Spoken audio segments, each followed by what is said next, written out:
আমার কাছে কি মনে হয় সায়ক, আমার কাছে কি মনে হয় জানেন, আপনি আমাকে কারেক্ট করেন ইফ আই এম রং, আমার কাছে মনে হয় যে আপনারা তড়িঘড়ি করে এই পিয়ার সিস্টেমের কথা বলতেছেন, পিয়ার সিস্টেমটার ভালো মন্দ বিবেচনা না করে, সম্ভাব্যতা বিচার না করে আপনারা পিয়ার সিস্টেমটা করার সময় এইটাও ভুলে গেছেন যে একটা 300টা আসনে আপনার 300টা ব্যক্তি গুরুত্বপূর্ণ। আপনি মনে করতেছেন শুধু মার্কাটা পাস করে আসলেই হবে, এরপর আপনি টেবিলে বসে 10টা লোককে আপনার ইচ্ছা মতো নিয়োগ দিবেন।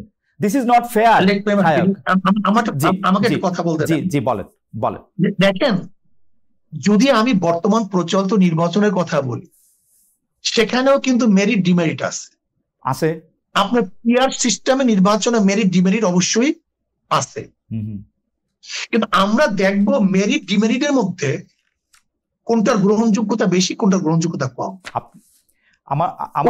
আমার একটা ছোট্ট আবেদন, আমি জানি যে হুজুর আপনি অনেক লজিক্যাল লোক, আপনার সাথে আমি মানে তর্ক করার মানে ধৃষ্টতা ক্ষমা করবেন, কিন্তু আপনি দেখেন যে এটার মধ্যে অনেকগুলি প্র্যাকটিক্যাল প্রবলেম আছে, সেজন্য আমি বলছি আমার কিচ্ছু আসে যায় না, আমি খুব ভালো করে জানি আপনি আমাকে এমপি নমিনেশন দিবেন না, সো আমার কোনো স্বার্থ নাই।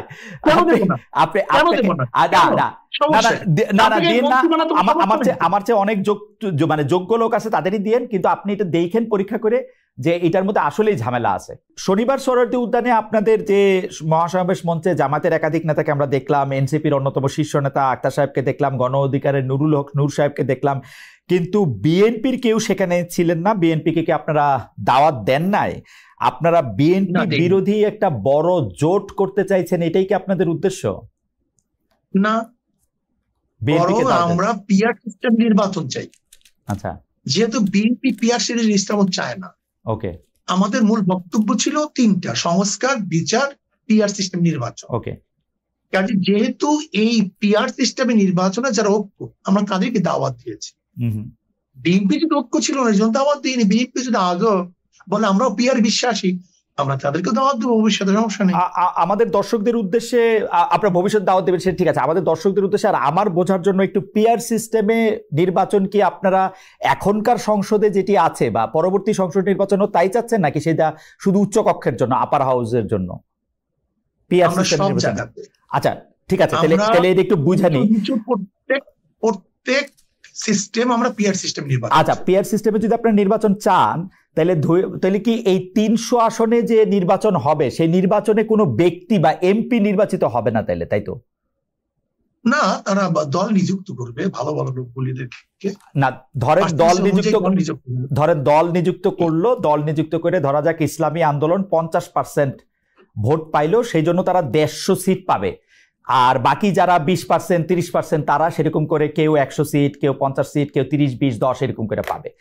আপনি যে 150 সিটে জিতলেন বা 150 সিটে জিতবেন পিয়ার পদ্ধতিতে, সেইখানে তো আপনি বাছাই করবেন কোন কোন সংসদীয় আসনে আপনার লোক দিবেন, তাই তো?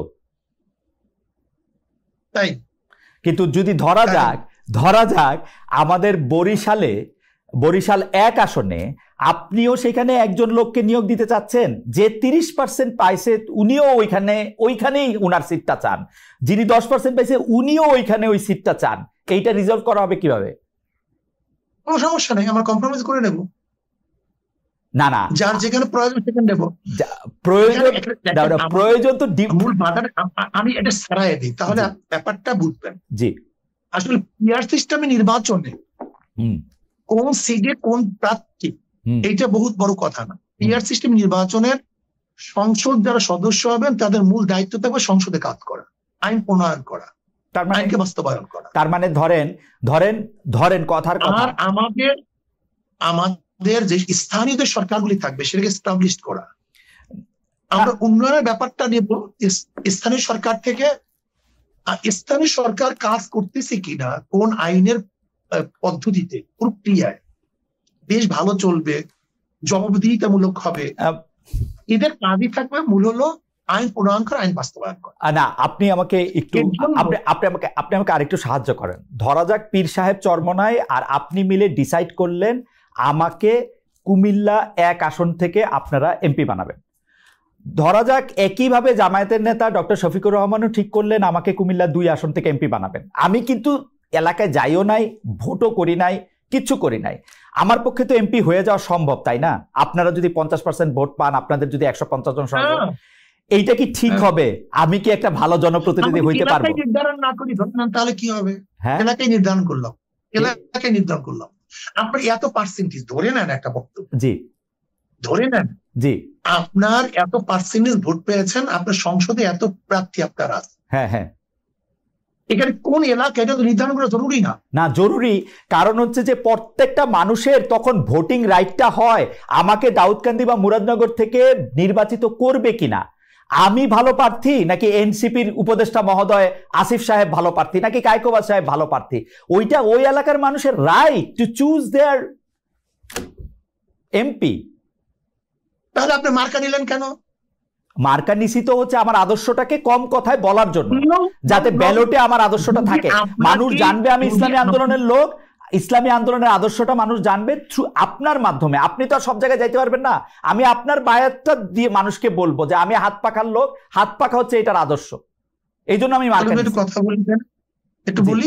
জি জি জি, ধরে নেন আপনার আসলে তো মূল মার্কা, যেই ব্যক্তি নির্বাচনে অংশগ্রহণ করছে সে যদি মার্কা নির্বাচন না করে তাহলে সেই ব্যক্তি কি কোনো নির্বাচিত হতে পারবে? ধরে না কেউ হতে পারবে, অধিকাংশ পারবে না, অনেকে পারে। মূল তো মানুষের ভোট দিতে আসেন আদর্শকে, রাইট, আদর্শকে। যদি আদর্শকে ভোট দেয় আদর্শ ক্ষমতায় যাবে না, ক্ষমতায় যাবে সংসদে না। আমি একটু অল্প একটু বলি, আমি বছর 30 ধরে এই মাঠ পর্যায়ে সাংবাদিকতাটা দেখি, তো অনেক সময় কি হয় সাহেব জানেন, ধরেন আপনার আদর্শ দিয়া আপনি আমাকে হাত পাখা দিলেন, মানুষ আমাকে আগ্রহ করে নিল, কিন্তু আপনি আমাকে না দিয়ে আমার বন্ধুকে দিলেন, মানুষ হাত পাকার আদর্শে থাকলেও তাকে নিতে রাজি না, তাকে কিন্তু ফেল করায় দেয়। এখানে আদর্শ ইম্পর্টেন্ট, ব্যক্তিও ইম্পর্টেন্ট সায়ক। আপনি শুধু আদর্শ দিয়ে পাঠাইলে কাউকে আপনি নির্বাচিত করে আনতে পারবেন না, এখানে দুইটাই গুরুত্বপূর্ণ।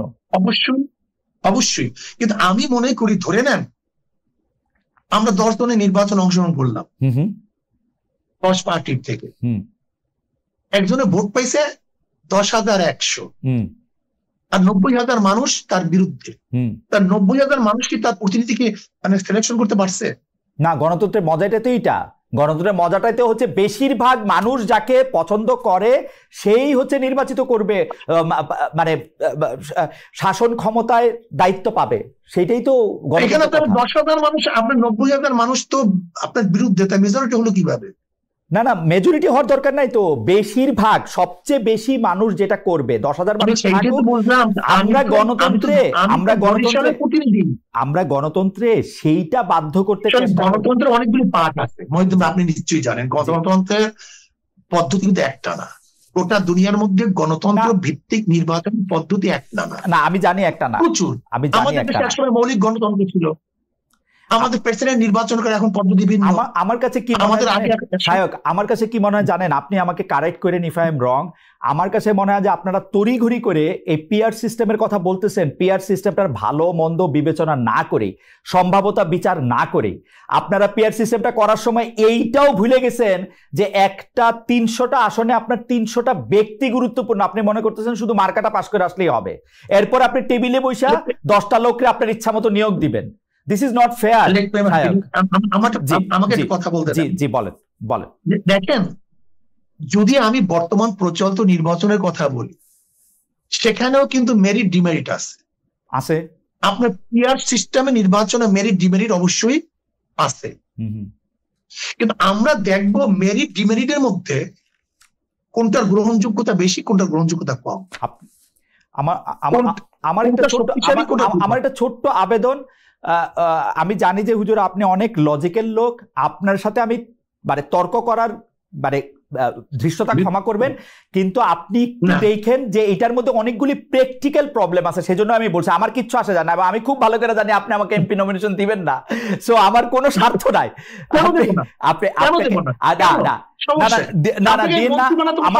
আমার চেয়ে অনেক মানে যোগ্য লোক আছে, তাদেরই দিয়েন, কিন্তু আপনি এটা দেখেন পরীক্ষা করে যে এটার মধ্যে আসলেই ঝামেলা আছে, আসলেই ঝামেলা। আমি একটু কথা বলি, পিআর সিস্টেমে নির্বাচনের দাবিটা কিন্তু আমরা এই গত 28 তারিখ করি নাই, পিআর সিস্টেম নির্বাচনের দাবিটা কিন্তু আমরা 2008 থেকে শুরু করেছি। ওকে, আর দেখেন আপনি এবং আমি যেটা তর্ক করতেছি পিআর সিস্টেম নির্বাচনে করা স্বাভাবিক, প্রত্যেকের মত ভিন্ন থাকতেই পারে, এটা আমি কোনো আপসেট না, প্রত্যেকের মত ভিন্ন থাকতে পারে, বরং মত ভিন্ন থাকার মধ্যে তো মজা। কিন্তু আমি একটা কথা মনে করি 170টা দেশের মধ্যে 91টা দেশে পিআর সিস্টেম নির্বাচন। দেখেন আমাদের দেশে প্রেক্ষাপট, এখানে নমিনেশন মানে এখানে চোর ডাকাত বদমাশরা সে নির্বাচিত হয়, এখানে আমরা নির্বাচনে ইনভেস্ট করি না। হুজুর আমি আপনার সাথে একদম একমত, কিন্তু আপনি একটু পরীক্ষা করে দেখবেন এই 170টা দেশের মধ্যে যে 91টা দেশে পিআর সিস্টেমে ইলেকশন হয় সে তারা পিআর সিস্টেমে ইলেক্টেড বডিটা পার্লামেন্টারি প্রসেসের কিনা তা হয়তো না, প্রেসিডেন্টের ক্ষেত্রে। যেমন আমি জার্মানির কথা বলি, জার্মানির পিআর সিস্টেম কিন্তু পিআর সিস্টেম হলো এটা অসম্ভব জটিল, আমি একদিন আপনার সাথে এটা নিয়ে আলোচনা করবো না, এটা পিআর সিস্টেম আসলে কিরকম, ফ্রান্সের পিআর সিস্টেমটা কিরকম সেইটা আলাদা একটা জটিল, এটা লাগাতার এরকম বললেই হবে না যে এটা পিআর সিস্টেম। হাওয়েভার আমাদের অনেকগুলি প্রসঙ্গ রয়েছে হুজুর, আপনি আমার শুধু আবেদন, খালিদ ভাই আমি তো এর জন্যই বলেছি যে ডেমোক্রেসির পদ্ধতিটা কিন্তু গোটা দুনিয়ার মধ্যে এক, আমি সেইটাই বলেছি। অ্যাবসলিউটলি আমার শুধু আবেদন আপনি নিজে, আমার আবেদন আপনার কাছে, কারণ আপনাকে তো সবসময় পাবো না, আপনি নিজে যে পিআর সিস্টেমটার কথা আপনি বলছেন সেটা একটু পরীক্ষা করে দেখেন, আমার আর কোনো আবেদন নাই, এটা জাস্ট আমার একটা আবেদন। পরীক্ষা আমি ভালো মনে করছি দেখে তো বক্তৃতা করেছি। আচ্ছা, পরীক্ষা আপনি অলরেডি করে ফেলছেন? আচ্ছা ঠিক আছে, থ্যাংক ইউ। আমরা আসছি পরবর্তী প্রসঙ্গে, সেটি হচ্ছে যে আমরা দর্শকদের কাছে জানতে চেয়েছিলাম যে সংস্কার ছাড়া জাতীয় নির্বাচন হলে তা বর্জনও করতে পারে এনসিপি, বলছেন দলটির সদস্য সচিব আক্তার হোসেন। দর্শক এই অবস্থানকে আপনারা, প্রিয় দর্শক এই অবস্থানকে আপনারা সমর্থন করেন কিনা? শতকরা ৭৭% দর্শক এই অবস্থানকে সমর্থন করছেন, শতকরা 23% দর্শক এই অবস্থানকে সমর্থন করছেন না, ৫৪,০০০ দর্শক এখানে ভোট দিয়েছেন। আমরা শায়েখে চরমনায় আছেন আমাদের সঙ্গে সৈয়দ মোহাম্মদ ফজলুল করিম। সৈয়দ মোহাম্মদ ফজলুল করিমকে আমি শুধু জরিপটা পড়ে শুনিয়েছি, জরিপের মধ্যে নির্বাচন বর্জন সংস্কার হলে ৭৭% মনে করছেন যে হ্যাঁ আক্তার সাহেবের কথা ঠিক, 23% মনে করছেন ঠিক না, ৫৪,০০০ ভোট দিয়েছেন। আমি প্রশ্নটা করি, প্রশ্নটা হচ্ছে শায়েখে চরমনায়, আমাদের প্রশ্ন হচ্ছে গত জানুয়ারি মাসে জামায়াতের আমির যখন আপনাদের আমিরের সঙ্গে দেখা করেছেন, আপনিও সেখানে উপস্থিত ছিলেন, এর কয়েকদিনের মধ্যে বিএনপির মহাসচিব মির্জা ফখরুল ইসলাম আলমগীরও আপনাদের সঙ্গে দেখা করেছেন, তখন আপনাদের সঙ্গে বিএনপি মোটের উপর 10টি বিষয়ে একমত হয়েছিল এমন প্রতিবেদন আমরা পত্রপত্রিকায় দেখেছি, কিছুটা আপনাদের মুখে বা বিএনপির মুখেও শুনেছি। এর মধ্যে ছিল ফেসিবাদ বিরোধী শক্তিগুলি একে অপরের বিরুদ্ধে আঘাত করে কথা বলবে না, কিন্তু আপনার সাম্প্রতিক অনেক বক্তব্যে বিএনপির কঠোর সমালোচনা মানে নিন্দা মন্দ আমরা দেখতে পাচ্ছি। বিএনপির বিরুদ্ধে চাঁদাবাজির অভিযোগ আনছেন, আমি কিন্তু বিএনপির বিরুদ্ধে চাঁদাবাজির অভিযোগে সাফাই গাইছি না, আমি বলছি আপনি অভিযোগ আনছেন, মানে বিএনপি চাঁদাবাজি করতেও পারে, বিএনপির দলীয় কোন্দল নিয়েও আপনি খোঁচা দিচ্ছেন। আপনি বলছেন বিএনপির হাতে দেশ নিরাপদ নয়, জিয়াউর রহমানের আদর্শ দেশের মানুষ দেখতে চায় না, আপনি এটাও বলেছেন। বিএনপির প্রতি আপনারা হঠাৎ ক্ষিপ্ত হলেন কেন শায়েখে চরমনায়? না দেখেন, বিএনপির উপরে আমি ক্ষিপ্ত হইনি, জনগণ ক্ষিপ্ত হয়েছে। আমি যেহেতু জনগণের মুখপাত্র হিসেবে সেটা ব্যক্ত করি। দেখেন আচ্ছা, আসলে মূল প্রবলেমটা কোথায়? আমরা একই সাথে আন্দোলন করেছিলাম দেশকে গড়ার জন্য, মানুষকে শান্তি দেওয়ার জন্য, মুক্তি দেওয়ার জন্য। জিয়াউর রহমান সাহেব আদর্শ নিয়ে তারা বক্তব্য দেয়, জিয়াউর রহমান সাহেব সেই ছিলেন, সেদিকে একজন বক্তব্য শুনলাম। আমি বলেছি জিয়াউর রহমান সাহেবের আদর্শ নিয়ে বক্তৃতা দেন, আর আপনারা যদি এই কাজ করেন তাহলে জিয়াউর রহমান আদর্শ কেউ মানবে? কথা ঠিক না? আমরা খুনের বিরুদ্ধে আন্দোলন করেছি, আপনারা নিজেরা যদি খুন করেন তাহলে আপনাদের বক্তব্য কেউ শুনবে? আপনারা চাঁদার বিরুদ্ধে আন্দোলন করেছে, এখন আপনারা যদি চাঁদা তুলেন তাহলে আপনাদের কেউ ক্ষমতায় নিবে?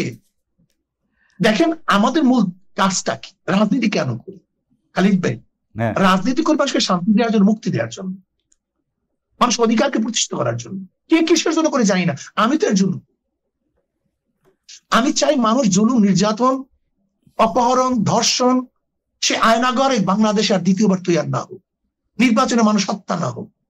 আমার মা, আজকে আপনি খবর দেন, আজকে চাঁদা নেওয়া দেওয়ার কারণে স্বামীকে বেধড়ক ভাবে মেরে তার সামনে তার স্ত্রীকে ধর্ষণ করেছে, আজকের খবর। বিএনপির লোকজন করেছে, আজকের খবর দেখেন আপনি।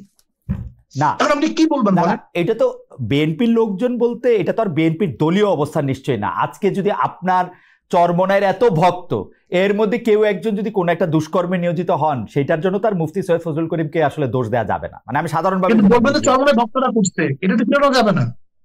হ্যাঁ, চরমনায় ওয়ালারা করছে, এটা তো ফেরানো যাবে না। না, চরমনায় ওরা করছে সেটা বলা যাবে, কিন্তু এটার জন্য নাম্বার দুই খালিদ ভাই, এখানে আমি একটা কনসেপ্ট আমি ক্লিয়ার না করলে হবে না।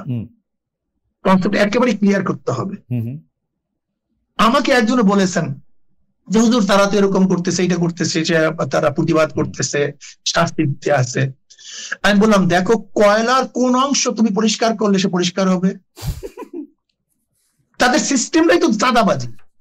তাদের সিস্টেম, এই যেমন ধরে না কুষ্টিয়াতে তাদের কি নেতা নির্বাচিত হবে সের জন্য তারা ভোটাভুটি করছে, সেই ভোট স্বচ্ছ হয়েছে, দেখেন অভিযোগ। আমার প্রশ্ন হল, এই রাজনীতি করি দেশকে মুক্তি করার জন্য, কিন্তু আমার এই কথাগুলো এখন বর্তমান মানুষ বুঝবে না।